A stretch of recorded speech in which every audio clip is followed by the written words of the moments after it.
welcome to episode 69 of the Opinion Overload podcast. Today, I'm recording with the video camera, my classic Nikon D3300, and honestly, I feel like I'm in an Al-Qaeda video right now. You know, I got this camera looking at me, I'm in a back room, I got some trash over here that I should not be crinkling with.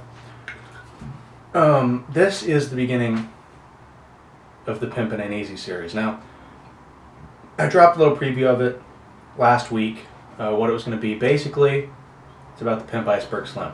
Now, for those of you who don't know, let me bring this mic a little bit closer to me. Iceberg Slim is a notorious pimp. And he wrote a book called Pimp. He wrote 8 other books. They're apparently fantastic. He was hailed as one of the best writers of the 1960s and 70s, civil rights era. But I don't want to teach you how to be a pimp, even though you may learn from watching and reading this book with me. If you want to read along, I'm on page 51. I just read this book 30 minutes a day, kind of get the notes down, you know. But I don't have any notes on this specific book. I have notes on capitalism. Now, the research I did on capitalism, kind of shady. You also have to bear with me with this camera because I have to do 20-minute increments. I don't have a camcorder. I didn't know that was a thing, but the ideology of capitalism is pretty flexible. Now, I went around looking for what are the tenets in capitalism, all that bullshit. Now, there's 10 principles, but they're basically written by Ayn Rand. And if you know who Ayn Rand is, in my opinion, her writing is all bullshit. She wasn't that good of a writer. Her ideas on libertarianism, while they're valid, sure, are kind of extreme and not practical at all. The 10 principles of capitalism, in my opinion, while sure they're applicable, aren't truly applicable. And I'll get into this in a minute when we get into the book, but the first part is that capitalism is the moral ideal. The subtext for this is that capitalism is a moral social system, as it leaves the individual free to do what they want. Yes and no. You're free to do what you want if you have the money to do what you want. And, of course, that's all the arguments against capitalism as I get later into this book, and against the people who have gone against it throughout time, which there will be a short history of capitalism when I get there. The people who can do what they want are the people who are financially able to do what they want. And the people who aren't, poor people, lower middle class, they kind of get fucked. And it sucks for them because they're stuck in an endless cycle of working and sleeping and working and sleeping until they die. And people can get out of it, sure, but it's hard. Now, the second part is that it's individualism. And it's not the collective. Every person is free to make their own decisions. And that nobody is going to come and tell them, we need you to do this, and you can't do anything about it.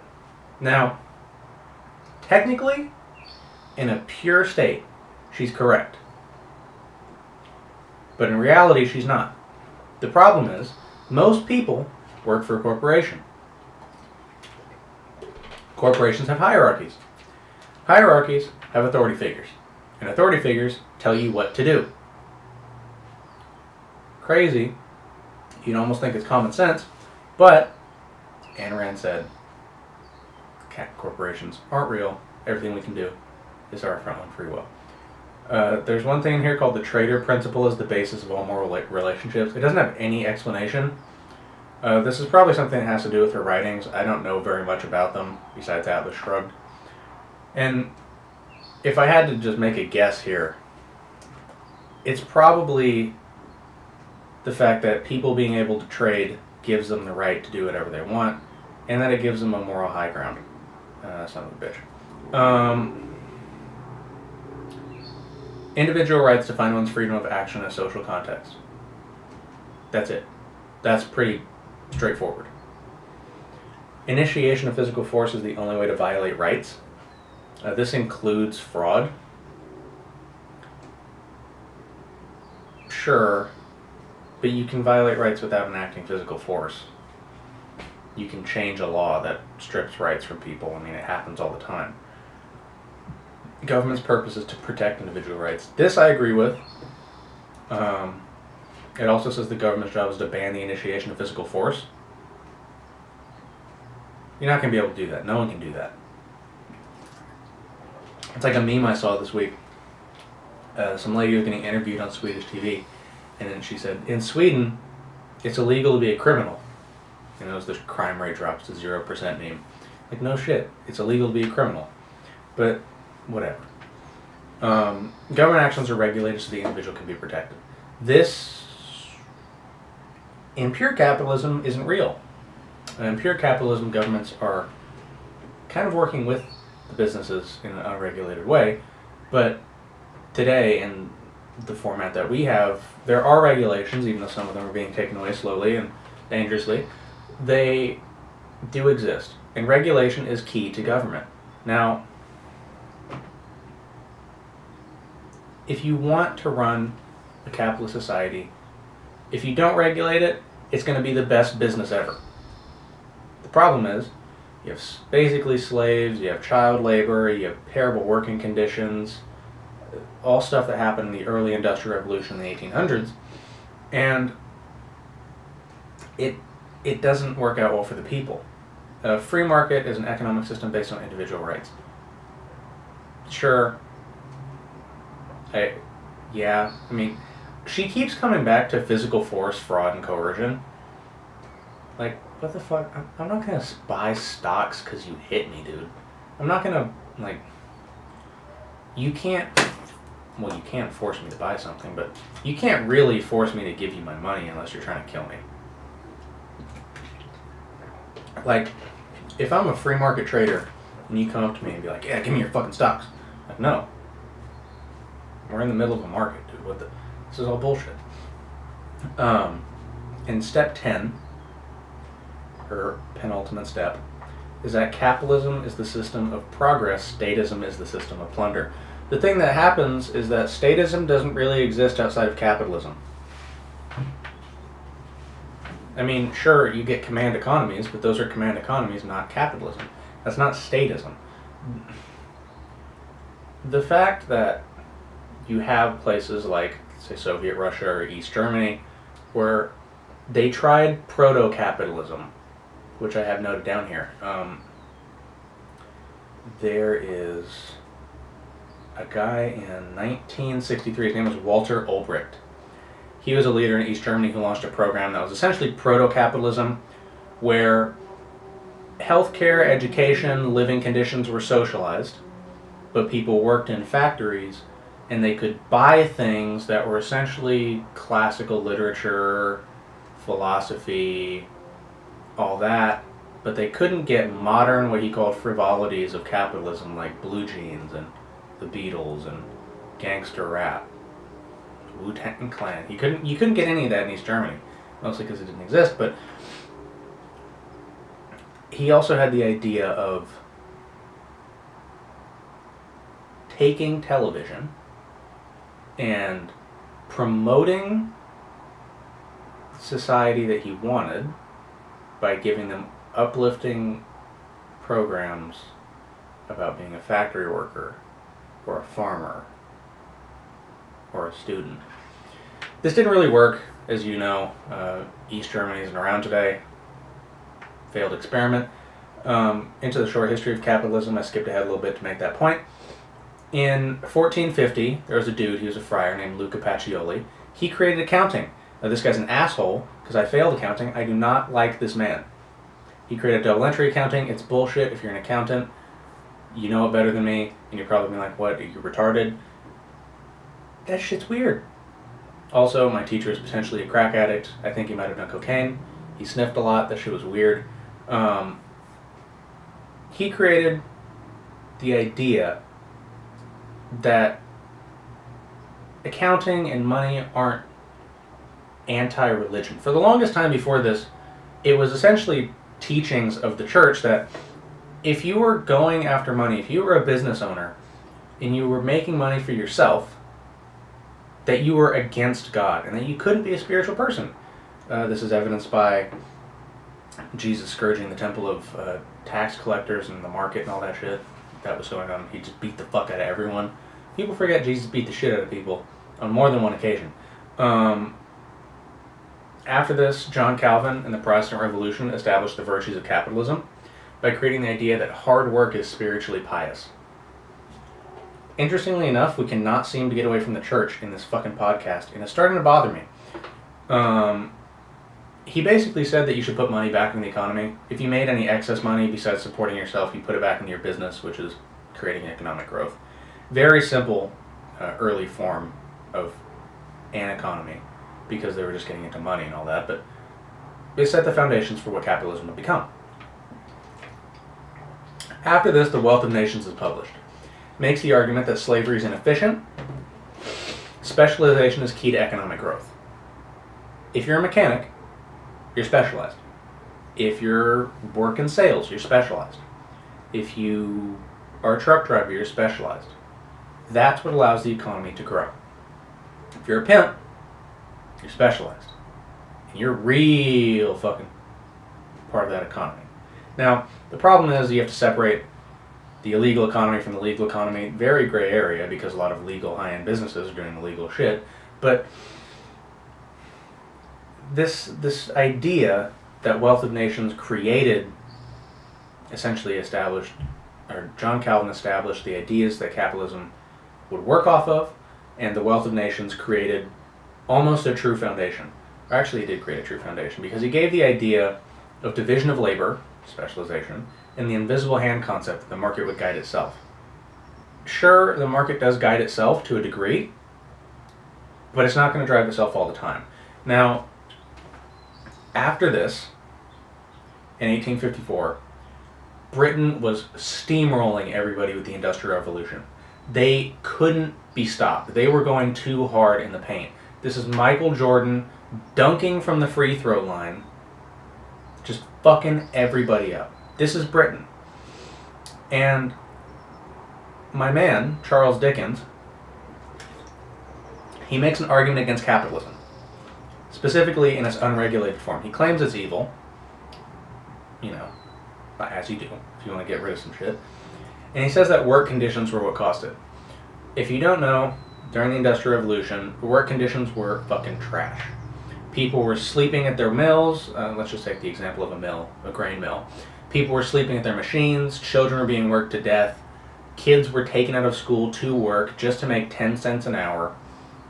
And what was happening was that capitalism and manufacturing were taking over the economy in a way that was specifically hurting the culture, the education, and the lives of people.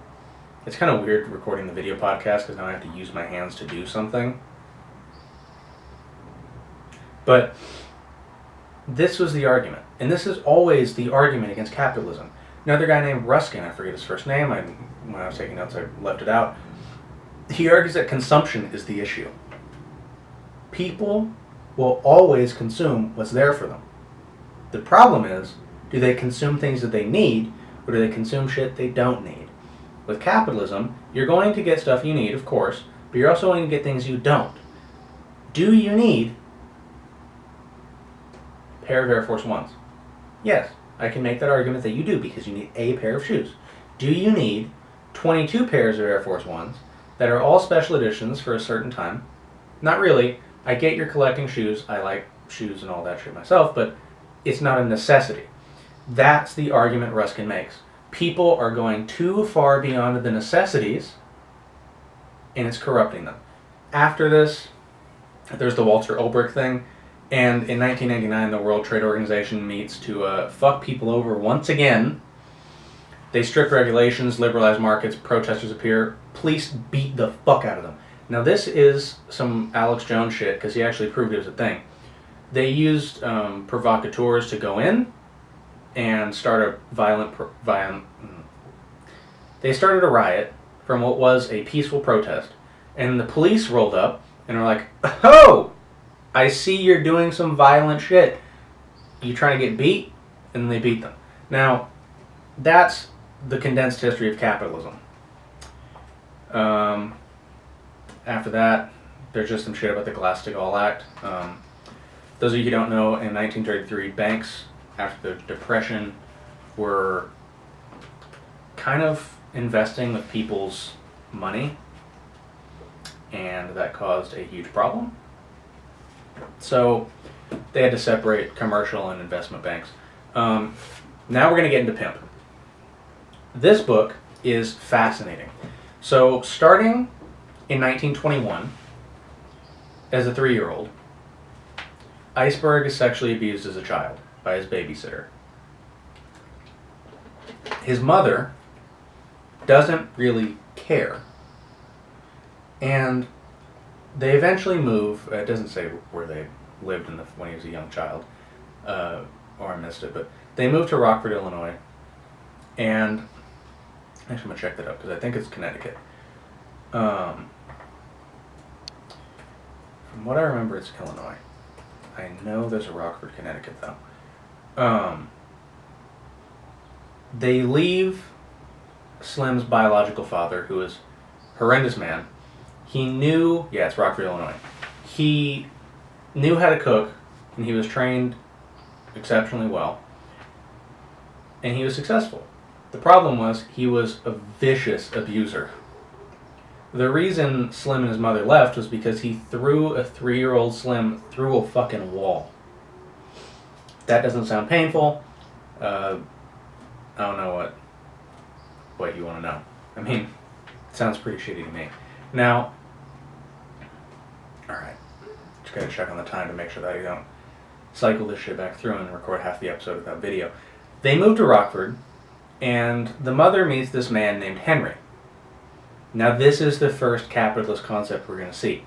Henry is an extremely successful black man in Illinois during the Depression. One, props to that dude. He's balling out of control, and all the odds are against him. But this is where I would argue with the idea that everything is free will. In capitalism, Ayn Rand says that you can't be coerced into anything. Iceberg Slim's mom has some shit to say about that. She essentially plays this guy, and he spends his money to open up a salon for her. Technically it was his free will, but had he never run into her, and had she never played him, he wouldn't have spent that money. Now, Slim's mother, she becomes pretty successful for a bit. A lot of people coming to her salon. And there's this guy named Steve. Very well-dressed man. Drinks a little bit. He's a pimp. But he's also a snake. And you would think, right, that after getting the salon, after having this one man give you the entire world, anything she wanted, he would have given her. He says it in the book. She decides to leave with this pimp and take Iceberg. And there's a very emotional scene in the book. Henry is sitting on the steps of his house, crying, and Iceberg walks up to him. He says goodbye, and he hugs him, and he's crying in the back of the car as they leave to this new place.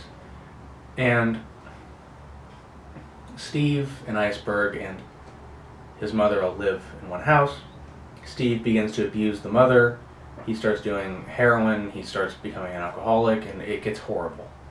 Eventually, at one point, this is pretty fucking brutal, but Steve hated Iceberg, and he had a kitten. Now, he was about 9 or 10 years old at this point, and he took the kitten by its back legs, and he just fucking railed it against a wall and killed it. At this point, Iceberg sat and decided that this was where he was going to make the decision to become a pimp. Actually, not just a pimp, but he was going to go into the illegal lifestyle. I'm going to stop and reset the camera real quick so I don't bust it out. Hold up.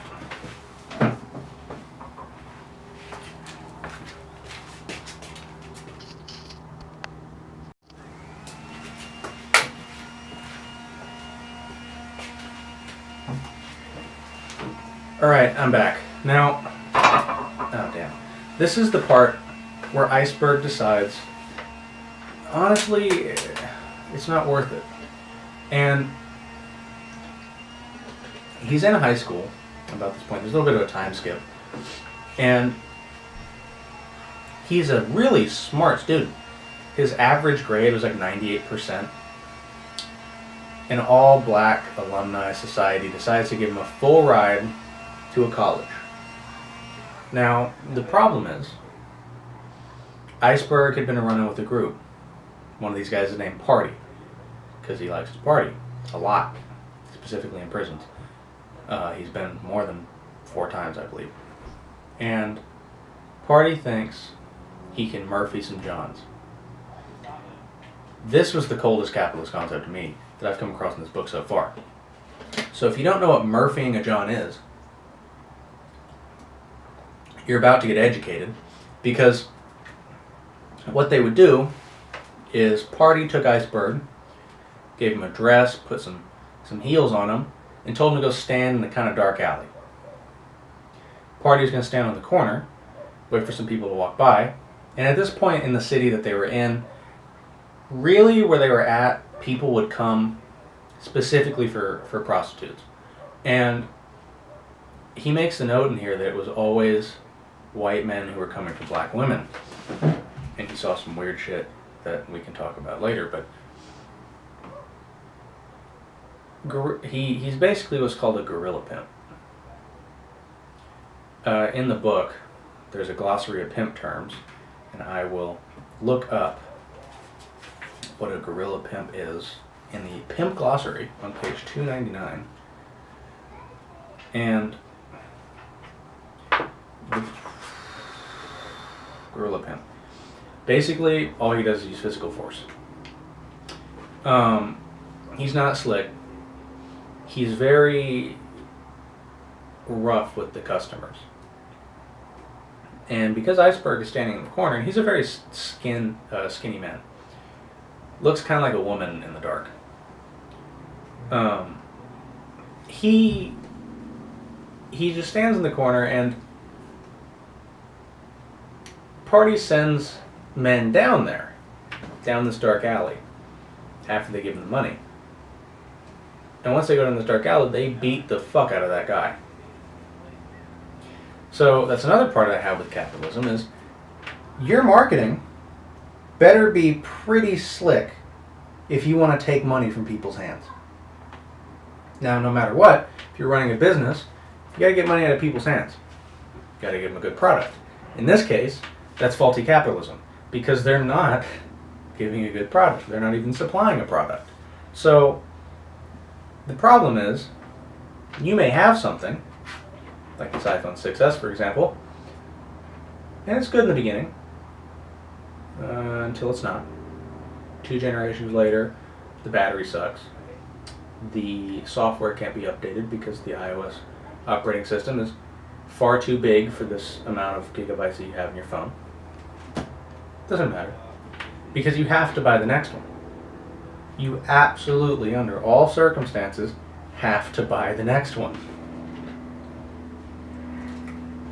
Sorry for the water, I just don't want to keep my lips smacking on the microphone like I had the last time. Now, this is the turning point for Iceberg.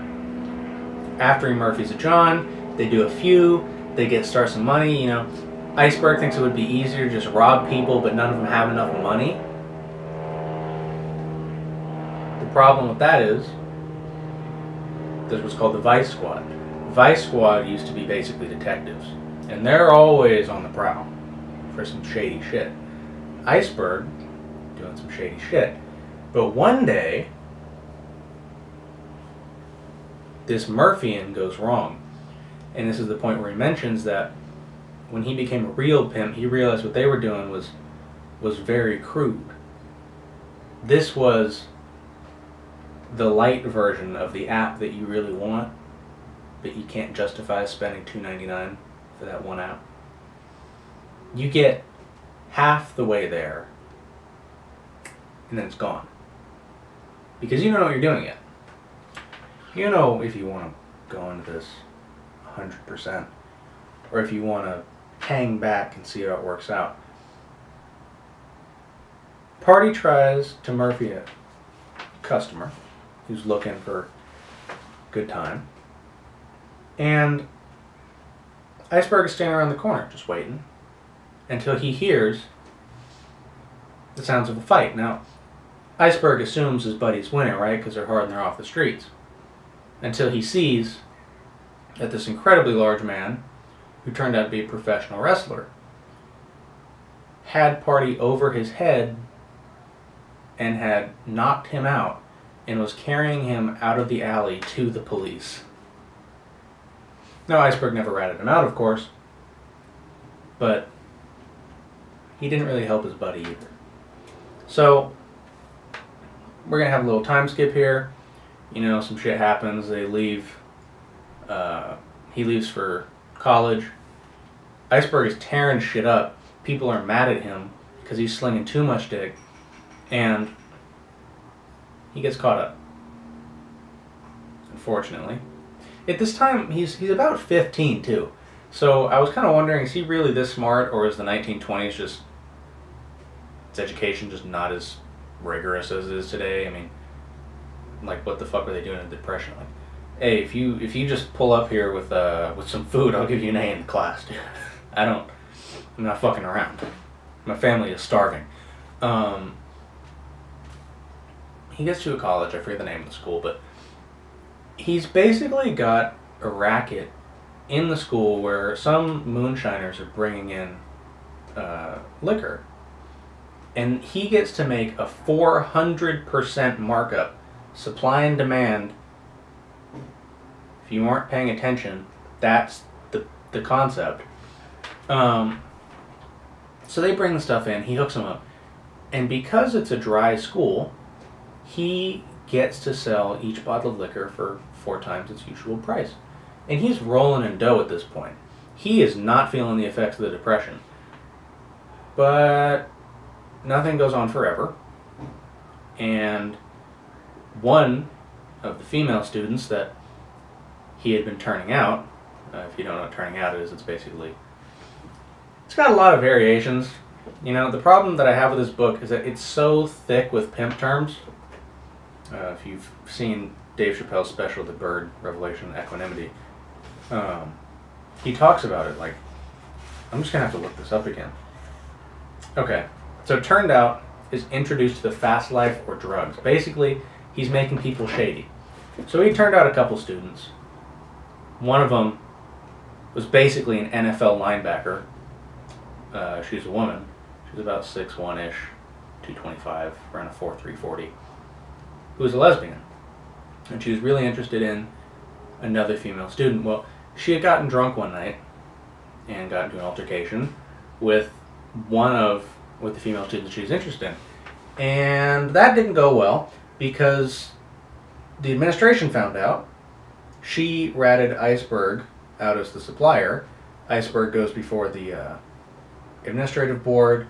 They tell him he's fucking up. He says, I won't do it again. He does it again. They don't catch him this time. Instead, they catch him on a statutory rape charge because some girl he was with, he screwed over. She decided that, you know what? He's black. I don't like him. It's the 1920s. I bet I can get him executed. I'm serious. That's basically the plot of the book, or the point of the exchange. He gets pulled up to the board again, but this time they say that they don't have the jurisdiction. Of course, it's a rape case. And he goes to court. Now, this is a part of the thing where they say statism is capitalism, or statism and capitalism are two separate things, but this is where I say they're one and the same. Because if he hadn't been influenced by, one, that girl, two, the girl's father, who essentially paid for him to be put in prison. That's the part where I argue that capitalism is, by being the most flexible ideology, it's one of the worst. It's also the best. I mean, you can't, it's a double-edged sword, that's what I'm saying. Is, he would have gotten off with essentially a lighter sentence, a much lighter sentence, potentially even a warning, because the case wasn't really that strong against him. It was, she said some shit, no one could back it up. Who do we go with?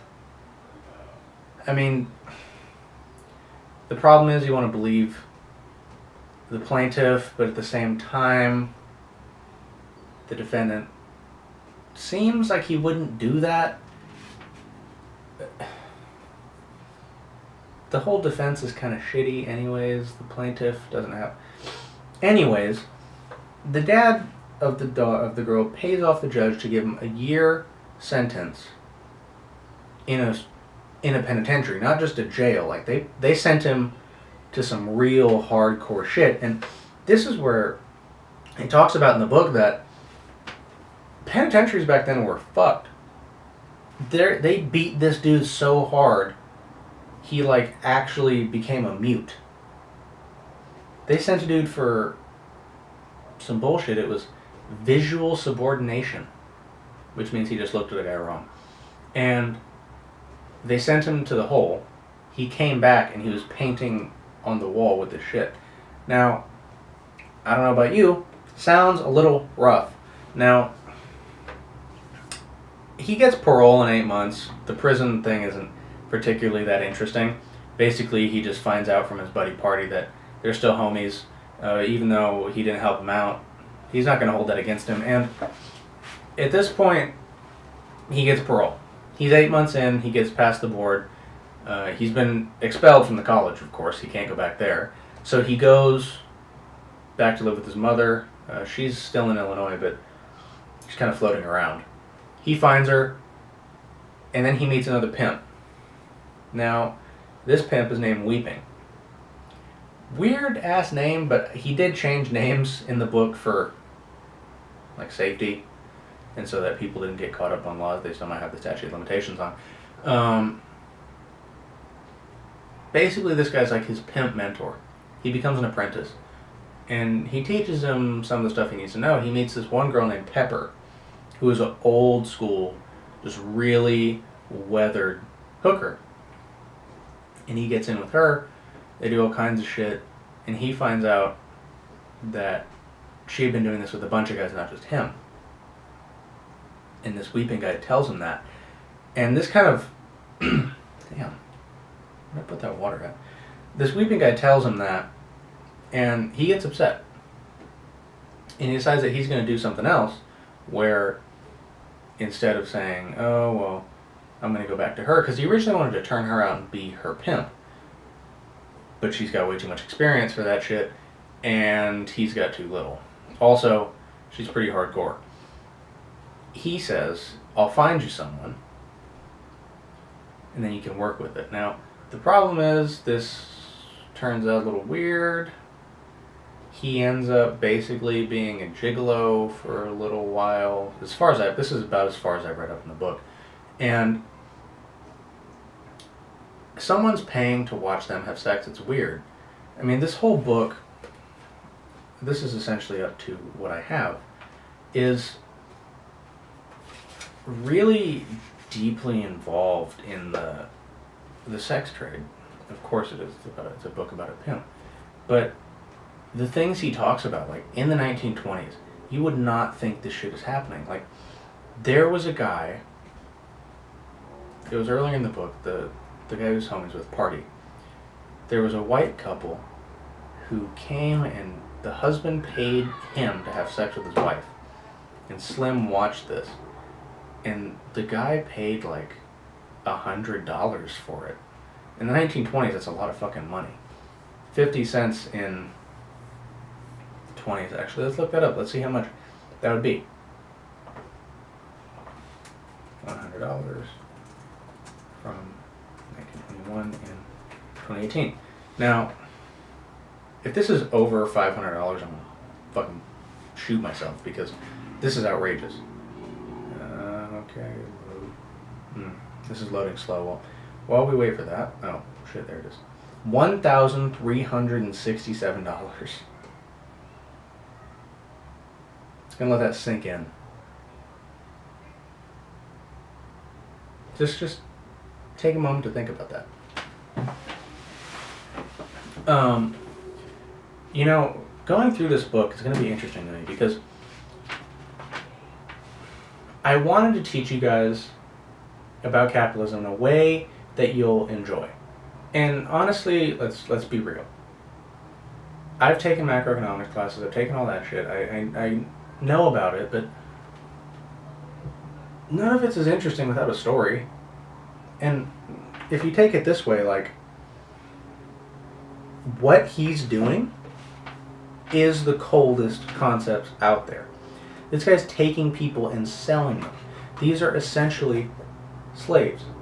And the way they work in this business is just, it's the reduced forms of what you have today in modern corporations. Like this pimp, Weeping, has a prostitute who is a crack addict, essentially. Her teeth are falling out, all that shit. And it's raining one day, and he's sitting there on the corner in his car watching them. And one of them walks up to his car and says she's going to quit. But he knows she's not going to quit because he basically verbally assaults her. Horrendous. He says the most fucked up shit to just a random ass person. Let's see if I can find it.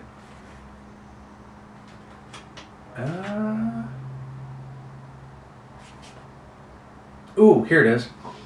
He screamed, "Bitch, I give you odds you won't split. As much as my dope you been shooting, I playing catch up. You rank bitch. You know if you split, I'll find you and stick my knife in your stinking ass and gut you from breast to bone. From your breast and gut you to your breastbone."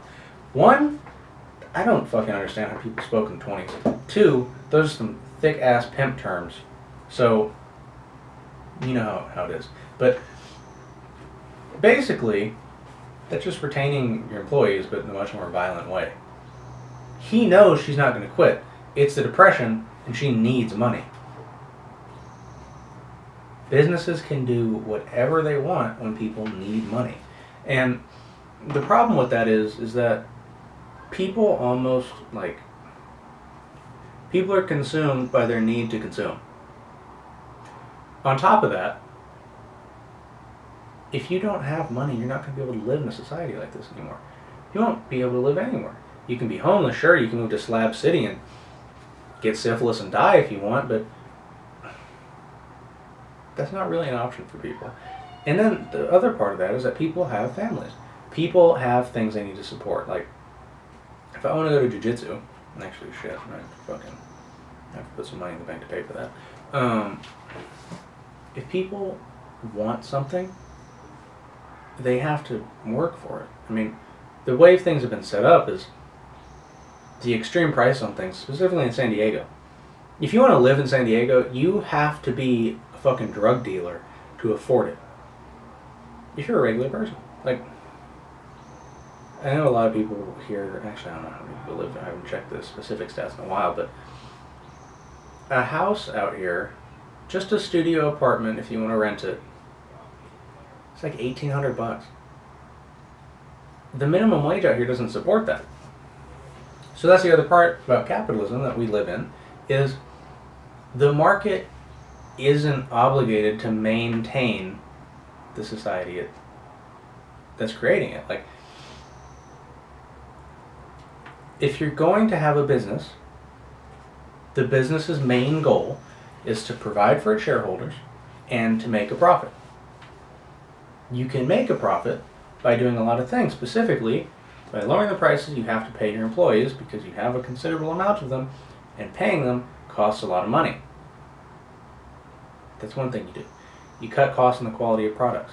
That way, when you have 20 different suppliers in China that make your iPhone, and those people are killing themselves because they don't have enough money and they don't have a good place to live and their working conditions are shit, you get terrible quality products, or the quality of those products comes at the cost.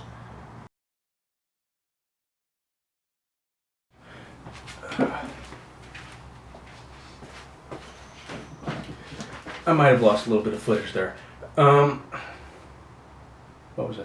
Oh yeah, so the problem is that we're going to see later in this book, I assume, is people are going to work in their best interests. Companies are not. If you want to be a person who has everything they want, then you have to play the game. But the people who play it and the people who win are people who know how it works.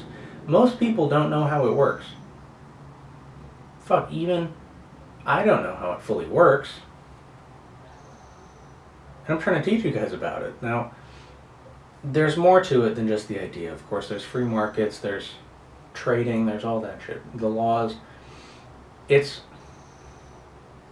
a complex system. But the system we live in. And unfortunately, a lot of people get screwed over because of it.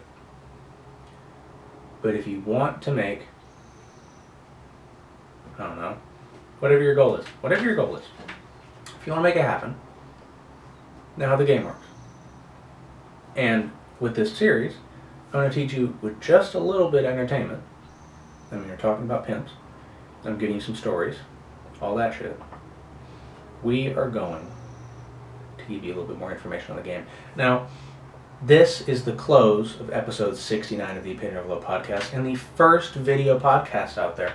Share that with your boys. And if you're just a listener on audio, I get it. I prefer audio podcasts myself. Share it with your boys.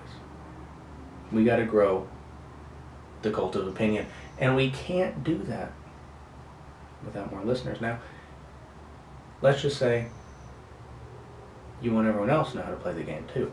You want everyone else that you know to learn how capitalism works by teaching that shit illegally. Maybe they want to level up on their boss. You know what's up. Anyways, I'll see you on Thursday with some current events. Catch you then.